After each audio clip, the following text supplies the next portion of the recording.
The heart matters. The intention of the heart matters. I'm actually talking with a friend of mine right now because he has found the woman he wants to spend his life with, and they're getting ready to buy a house, and they want to do things right. They want to honor the Lord in what they're doing. And so he has asked me to perform their wedding ceremony.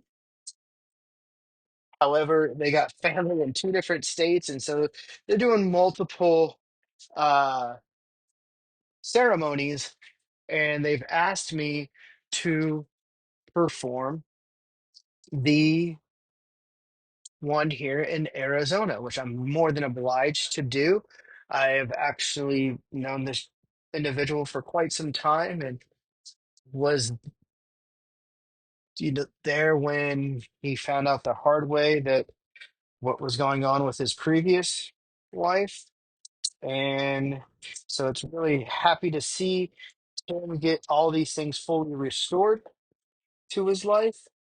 And at the same time, to be a part of him wanting to do things in the correct fashion by honoring the Lord, because they don't want to move into their new home unwedded.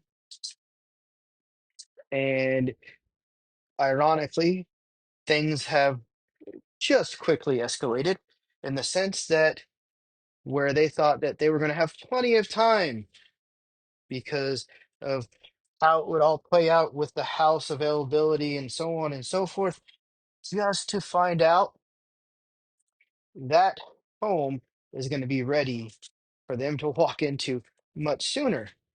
And he reached out to me, and I was like, here's what I think we should do. I said, I know we want to do the ceremony and everything. We want to do it all before the family. I get that. But you guys want to do this right. So let's do this right. And so we're doing this right. And so tomorrow I am doing a very small r- ceremony with them and just them and some witnesses to help them do what it is that they're trying to accomplish, which is honor the Lord in their marriage. And so in doing so, we're doing a small little wedding tomorrow. And so God looks at the heart. And I literally could have just said, hey, man, God looks at the heart. But they want to do something a little bit more official and outward, as an outward expression as well of their dedication to each other and to the Lord. And so I am happy to oblige. They were ready to stress themselves out over this whole situation and trying to, do this and do that and so on and so forth. And I was like, hey, let's just do this and do it this way so that way we can move forward with it and ultimately get you guys wedded beforehand. And then once you get into the new house, because we were just going to do a small, in-home wedding.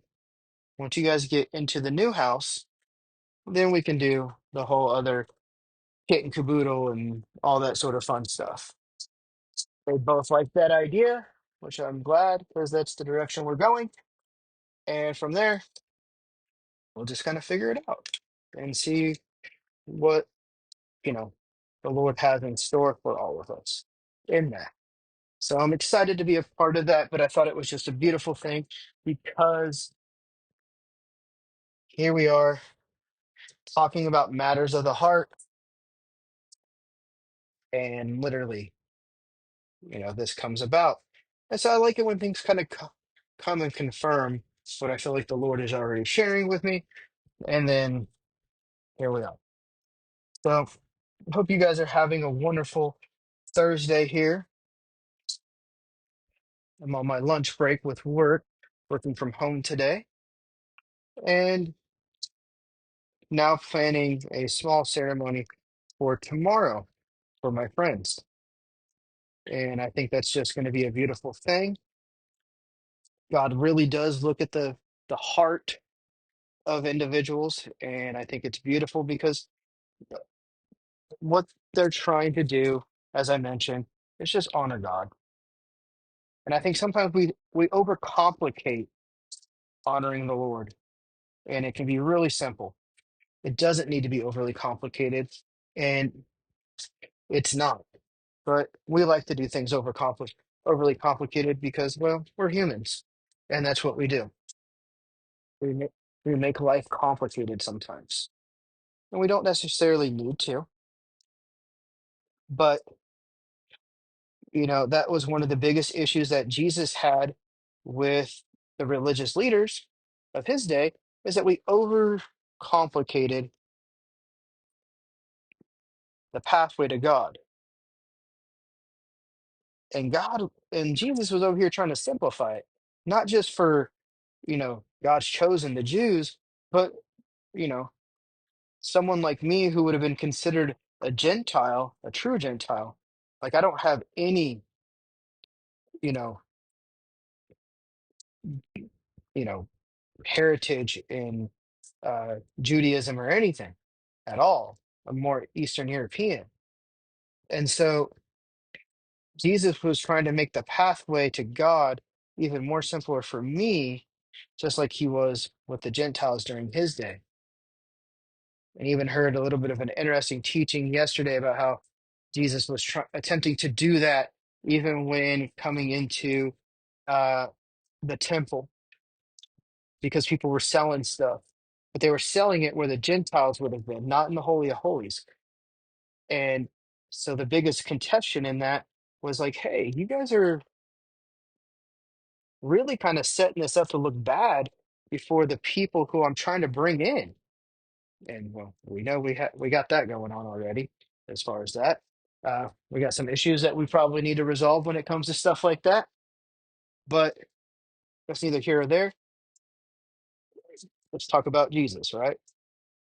And that being said, if Jesus is trying to make the pathway easy for even the Gentiles who have yet to choose him, how much more is he going to do it for us? How much more is he trying to do it for us? And how much more are we complicating it? Let's just be honest. I feel like we're probably complicating it quite a bit for ourselves. I really think that, when we look at certain aspects of scripture and like, Jesus said, not Jesus, but the scripture tells us, hey, write it down, make it plain, make it simple. And we do everything but that. We make it complicated. To me, I interpret that as being like, make it a skeletal system so that way there's some room and some grace to fill out the body of a thing. And you're not, you know, killing yourself trying to make something happen, which is what most of us do. We try to make something happen in our own strength instead of the strength of the Lord. Kind of like my friends were trying to do with their wedding, and I was like, hey, let's just simplify it. Let's just make it easy. Like, you guys are already wanting to be married and moving in that direction. We've already made that commitment as far as what we're doing. So there's no reason to make this more challenging than it needs to be. So here, let's just do it this way. And, we'll do it before the family and everything a little bit later on as time allows. We don't need to worry about that right now. Let's just get you guys right before the Lord, and then we'll do people. And so here we are. And as my friend beautifully put it yesterday, while I was on the phone with him and his soon to be wife, now you just get to be celebrated multiple times. And well, who wouldn't like that, right? Be celebrated multiple times. I think everybody would like that. And so it's a beautiful thing. So let's just make it simple. Let's just make it about the heart, and instead of overcomplicating a task, because it's not, most people are not tired from what they're doing. They're tired from how they're doing whatever it is they're doing. And that takes some honesty of going, man, what I'm doing right now is I am making things way more complicated than I need to. I'm just going to go ahead and simplify it. So keep it simple. or as many of us like to say, KISS. KISS. Keep it simple, stupid. And I'm not calling you stupid. I'm saying let's keep it so simple that it looks stupid. Because that's what God did. Like, you know, even when you go through the Levitical law, it actually looks so simple. There's just a lot of things to uphold, but they were very simple tasks. So let's keep it so simple in our own lives that it seems stupid. All right? Love you. Hope you have a great weekend. I'm sure I'll talk to you tomorrow.